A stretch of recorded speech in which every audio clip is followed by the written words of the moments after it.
Hi, today's video is going to be kind of casual. I'm just going to be kind of briefly covering what I learned in chapter 6 and 7. So starting with chapter 6, this chapter explored a bunch of different concepts and strategies to get the most from college reading. Along with note-taking, test-taking, writing, and presenting, reading is also a very critical academic skill. It's really important to develop this skill as it forms the foundation of other study skills that you can employ.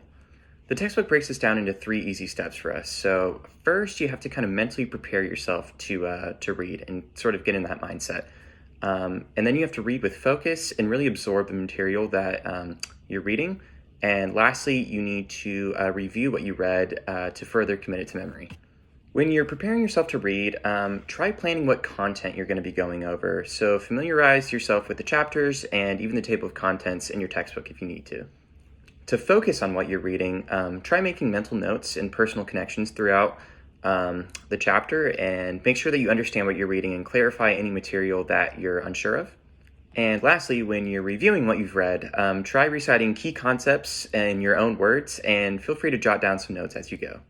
So I think a key takeaway from this chapter is that by really honing in on your reading skills, including gathering, analyzing, and applying information, it'll really help you later on in life in a professional setting, where you'll be expected to be up to date with certain information and developing new skills.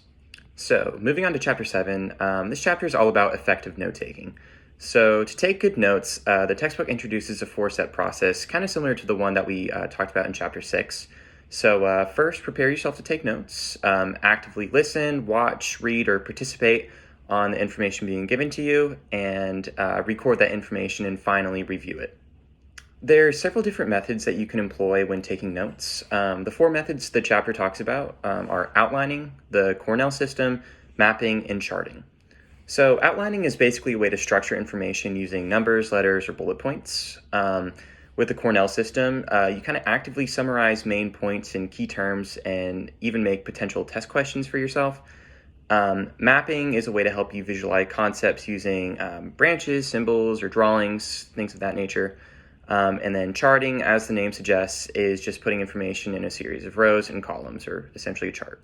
So kind of like chapter 6, I think there's this overarching idea in this chapter that by learning and practicing how to take effective notes will help you later on in life and in your career by demonstrating accuracy, attention to detail, and transforming information so it's easier to understand.